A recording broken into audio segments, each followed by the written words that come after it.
I'm so excited to talk about K-pop Demon Hunters because this has been such a phenomenon that I feel like Sony and Netflix and everyone was so prepared for, that this onslaught has been such a special experience. But the viewers themselves have taken to it in a way that I wasn't expecting. To like the scale of it, it's almost Halloween. I know everyone else has talked Oscars and Fortnite, those things. Are you excited to see Halloween be just completely ran through with art from your minds? Completely. Yeah. I think we should do a bet on who we see the most. And coming, yeah. Okay, what are you gonna bet? I think it's Bobby. Ooh. Whoa. Because it's easy. No? What do you guys Maybe. think? I do like a casual costume. I do like the idea of something you might have around the house. Yeah, I what do think you it's gonna think? be roomy. Oh, I what think do it's you gonna be think? I feel like roomy. roomy. I was Roomy? like Okay. genuinely Roomy. surprised by your answer. 'Cause I thought that was like I just wanted an unexpected answer. Yeah. Well, there we now it's go. a bet. Now, There we yeah. go. What are we Yeah. betting? Coffee? I don't Yeah, know. coffee. That's fair, that's fair. Yeah. Small coffee. It's LA. A shot of Let's espresso. be reasonable. Okay, That's yeah, still yeah, $18. please. Yeah, great. Now, to me, music is like alchemy. I don't understand it. It's magic. I can't even read it. It's so special. And this movie manages to do this incredible blend of making it for everyone and this approachability. And I think part of music is that raw emotion meets like raw communication.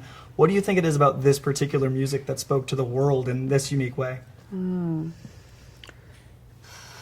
I think there's one thing we talked about, just like it's so melodic, and I mean, EJ writes these insane melodies that are, and it's who Rumi is too. But her voice is so big, she is rangy, and they're just up and fun to sing. And for the most part, Your Idol accepted. The messages are really like positive. Like the musicality of it, I think, is very complex, right? Yeah, yeah. And like, you know, Mark is also an incredible pianist, as you can see. Yeah, as you can see me sitting Yeah, here at yeah. the piano right now. So But I'm not gonna play it, but that's yeah. his theater. Theater is also very like melodic and also very musicality-wise very complex. And I mean, your lyric game is awesome. So I think people really connected not just to the melody but the lyrics.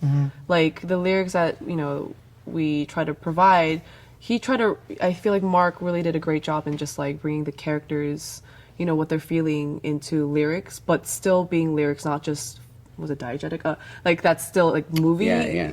connected. It's just it's still relatable to everyone. It's lyric that everyone can sing and be like, oh, I feel that too. Yeah, yeah. Because what I love is you hear the songs outside the movie, if you haven't Right. seen the movie, and you're like, oh, this is a great song. And Yeah. but then if you see them in the movie, you It start makes- to realize yeah. how specific. Yeah, like there's We Are Hunters, like we're not Yes, hunters. that's But you kind know of a what I mean? crazy. There are That's a crazy moments thing. That's Yeah, like yeah. not, but like that's what it was really fun chemistry, and I feel like that's what people kind of resonated with probably, and us bringing probably for me at least my personal journey into the lyric and singing part of it, because I was also a K-pop trainee, and like going through that rough time.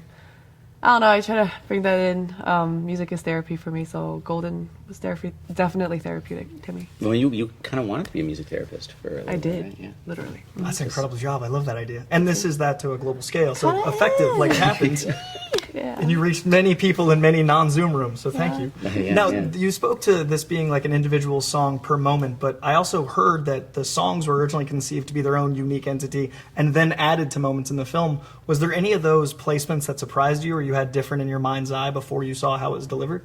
Actually, the directors it was strategic when the songs would come out. It was very much intentional. I think that's what's cool about it. I mean, it's the musical theater in me, I guess. But there are some times when it's like, oh, there are pop singers in the movie. They're gonna sing pop songs. So let's just get some pop songs and put them in the movie, and then there'll be great pop songs. And like that, it's not that those songs can't do well or the movie can't do well, but that is the exact opposite of how this Yeah. was built. This was like, let's talk about the story. Let's really understand the character. And I mean, for some of these, like the Golden, there were like 6 or 7 songs written for that slot before it was clearer, I think, to everybody. And I mean, obviously, we find the song what But it needed to do. it's crazy because like when you hear it, it sounds like a regular a pop song, right? Yeah. Yeah. But no, it was actually that's what it looks like the outfit. But actually, each song was carefully crafted for that scene. So when the Yeah. script as it was being developed, were there ever curveballs of like the story decided to take a left instead of a right and that would recontextualize like what that song needed to deliver on? So much. all the time. All the time. All the time. Yeah, I would have to re-sing one lyric, like all the harmonies, like all 50, 80 tracks of it. Yeah, and we'd have different versions. Yeah, I mean, so some of the That's what it takes. How it's done, we over and over, like who was singing. It just because the directors and with animation too, you have so many other parts of the story that are being told in that moment. So like I Love in Golden, you have like Zoe's lyric, I live two lives, tried to play both sides. And we know that we're writing that for her story because she's torn between her identity. And then when they animate it, I was so moved when they animated it because they're able to give so much more of her backstory visually in that moment. She's literally torn between Korea and the U.S. Layers get added. Yeah. But you get her whole backstory in, I mean, not her whole backstory, but a big part of it in like 8 seconds or whatever that is. I mean, it's amazing. Yeah. One of the elements I really love about the visual aesthetic and style is it's so confident. It's got such a certainty to it. And I'm curious, when you saw the finished influence, what were some of your mental influences that went into the, the musicality and the characterization that surprised you when they were then translated to animation? Were you listening to anything in particular, reading anything in particular, and then it just, once it was animated, it felt different? Ooh, I think Your Idol for me. Yeah. Like the post hook, it goes like, oh, preaching to the choir. Oh, can I get the mic on a heart? Like, sorry, Literally, levitating. That Yeah. was like, it made it even more iconic.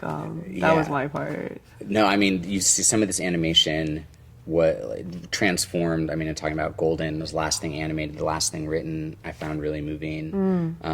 But then also the other way too, sometimes you're responding to the animation where, like in Free, Let the Past Be the Past Till It's Weightless. That's because they, in the storyboard for it, they were flying, and so they knew that they were going to have at some moment in the song them elevate, and so that like inspires the writing too, kind of both ways. Last two questions for you. I've been curious. Like, Korean mythology doesn't get nearly enough American representation as many other cultures, and there's so much rich folklore and energy in there. Are there any Korean stories that particularly spoke to you? You'd love to like shine a light on, or any myths or any of those elements you'd love to see translated into something as big as this? Ooh.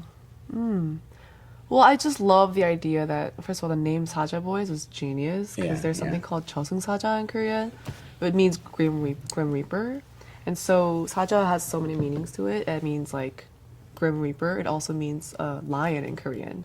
It also means messenger in Korean. So it's like so many different elements to it. And so I think the lore of using that Korean traditional, like mythology into something so modern was so cool. And having that cat, the derpy cat, which is also an iconic, a symbol in Korea, and it symbolizes also strength. You gotta look up these tigers in Korea. Like the art is so influenced, even though it's the silly character. And also like the mantra, it's like pansori and like arirang, which is Korean traditional like music and singing.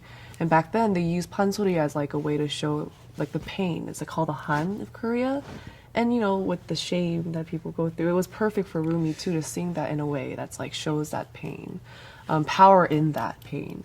So like all these little things, I just thought it was beautiful. It's really wonderful. And last one is a speed round. I love that this is a lot of people's like I feel so seen movie. There's an element of like they feel like they're on screen for the first time. Do you remember any movie, book, music, album that you remember that moment growing up that you're like, this is I identify so strong with?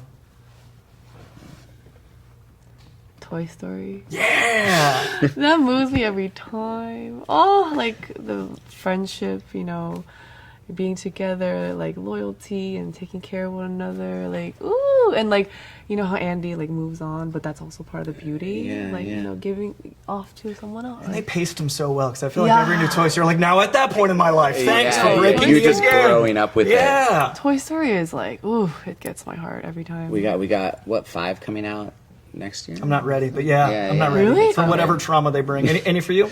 Well, the one, the first time that I actually cried watching a movie was this movie, Mr. Holland's Opus.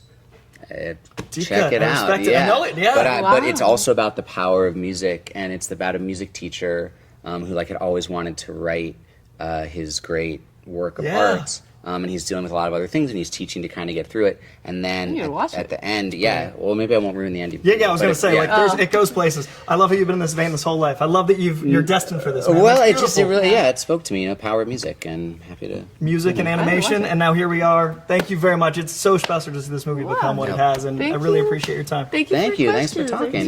Nice to meet you. Pleasure.